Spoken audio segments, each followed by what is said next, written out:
మంత్రం తంత్రం చందమామ కథ. చౌటుపల్లిలో శంకరయ్యకు ఒక చిన్న ఇల్లున్నది.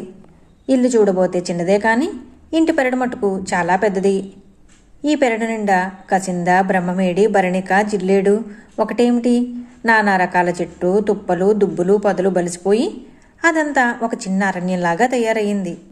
ఇలా తయారు కావడం వల్ల ఆ పెరడు పట్టపగలే చీకటిగా ఉండేది.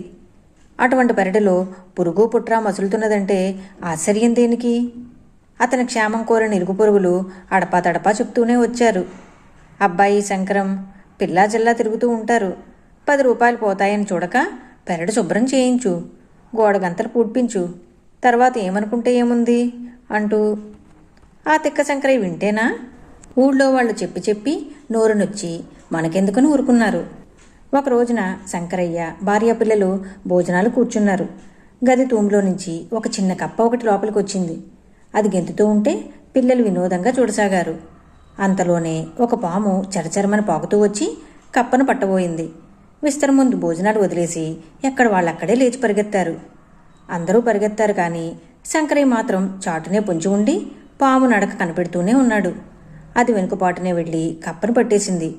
ఆ గదిలో నుంచి తప్పించుకుపోయేందుకు మరి ఒక మార్గం లేదు. అందుకని ఆ పాము వచ్చిన దారినే మెల్లగా జారుకుంది. శంకరయ్య ఇదంతా చూస్తూనే ఉన్నాడు.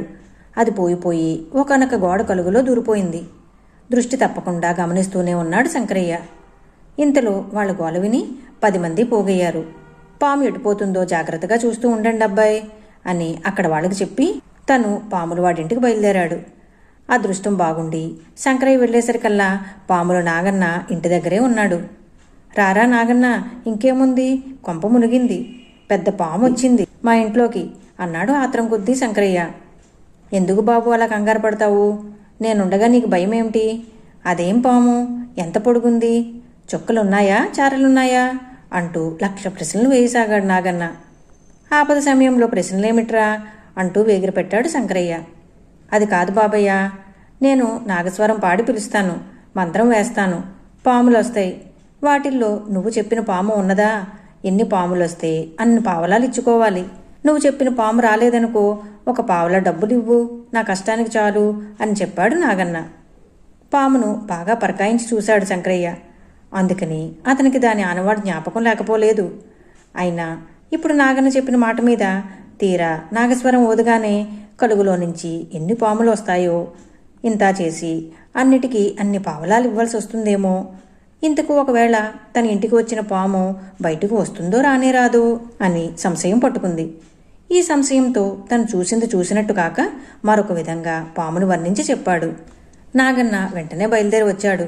నాగస్వరం ఊదాడు. అమాంతం 5-6 నాగులు వచ్చాయి. వాటిలో శంకరయ్య చెప్పిన పాము మాత్రం లేదు. అందుచేత వాటిని పట్టి బుట్టలోకి నెట్టాడు.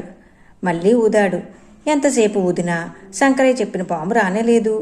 తన పాచిక పారినందుకు సంతోషిస్తూ శంకరయ్య 1 పావలా డబ్బులిచ్చి వాడిని పొమ్మన్నాడు. 30 ఏళ్ల నుంచి నేను ఈ పాములు పడుతున్నాను, ఒక్క మాట కూడా నా అంచనా తప్పిపోలేదే, అలాంటిది ఇప్పుడు ఇలాగెందుకైందా అని అనుమానించాడు నాగన్న. ఇది డబ్బులు ఇవ్వబడుతుందని శంకరయ్య చేసిన పన్నాగమే కానీ మరొకటి కాదు అని రూఢీపరుచుకున్నాడు. శంకరయ్య ఇచ్చిన పావలా డబ్బులు పుచ్చుకొని వెళ్ళిపోతూ, నాగన్న, నువ్వు నన్ను మోసం చేసినట్టుంది, అది ఊరికే పోదు. పాములు నోరులేని జీవాలు అనుకుంటున్నట్లుగా ఉన్నది. వాటి విషయంలో అబద్ధం చెప్పి ఎవడూ బాగుపడనే లేదు. మా పాములు పవిత్రమైనవి, వాటితో చెలగాటం పనికిరాదు. మోసగాళ్లను అవి క్షమించు, నీవు చేసిన మోసానికి తగ్గ ప్రతిఫలం త్వరలోనే అనుభవిస్తావు అంటూ చరచరా వెళ్ళిపోయాడు. ఏడ్చాడు అనుకున్నాడు మనసులో శంకరయ్య. మరునాడు మళ్ళీ 2 నాగుపాములు పడగలెత్తుకుని బొసలు కొట్టుకుంటూ శంకరయ్య పెరట్లో మొసలుజొచ్చినాయి. ఈసారి ఇంట్లో వాళ్ళ కంగారు అంతు లేకుండా పోయింది. ఏం చేయడం? శంకరయ్య ఉరుకులెత్తుకుంటూ పోయి నాగన్నను రమ్మని బ్రతిమలాడాడు. ఇప్పుడు 5 రూపాయలు బేరమున్నది బాబు, పోవాలి, ససేమర రావటానికి వీల్లేదు అనేశాడు నాగన్న నిర్మోహమాటంగా. చివరకు కాళ్ళా వెళ్లాపడి శంకరయ్య ఆ 5 రూపాయలు తనే ఇచ్చుకుని వాడిని వెంట తీసుకొచ్చి ఆ 2 పాములను పట్టించాడు. సరిగా ఇది జరిగిన వారం రోజులకల్లా అతని స్నేహితుడు బుచ్చుబాబు వచ్చి కుశల ప్రశ్నలు వేయసాగాడు. ఇంకా నలుగుతూనే ఉన్న పాముల పురాణాలు ఇంటిల్లు పాది పూసగుచ్చినట్లు చెప్పుకుని వచ్చారు. వాళ్ళు చెప్పిందంతా శ్రద్ధగా విని బుచ్చిబాబు పకపకా నవ్వసాగాడు. అతని నవ్వు వాళ్ళకేమీ అర్థం కాలేదు. చివరకు ఇలా అన్నాడు బుచ్చిబాబు. ఏమిటో ఈ శంకరం బావా, ఒట్టి పిచ్చివాడిలాగా ఉన్నావే. ఇన్నాళ్ళ నుంచి ఈ ఊళ్ళో ఉంటూ మన నాగన్న సంగతే తెలియదా? వాడేవో షరతులు చెప్తాడు, ఆ ప్రకారం డబ్బివ్వక తంత్రం చేస్తారు కొంతమంది. అందుకని అటువంటి వాళ్ల పెరట్లో మంత్రం వేసి పాములు వదిలేస్తాడు. తెలిసినో లేదో అవి కూరలు తీసిన పాములే సుమా. అందుకని వాటి వల్ల ప్రమాదం లేదు, కానీ భయం మాత్రం వేస్తుంది. ఇంతకు నాగన్నకేమైనా డబ్బులు నాశి చేసావేమిటి అని పరిహాసం చేశాడు. తన తప్పిదానికి సిగ్గుపడి ప్రసంగం తప్పించి వేశాడు శంకరయ్య. ఈ కథ మీకు నచ్చినట్లయితే లైక్ చేయండి, షేర్ చేయండి. మరిన్ని మంచి కథల కోసం మా సంపత్ ఛానల్ సబ్స్క్రైబ్ చేసుకోండి.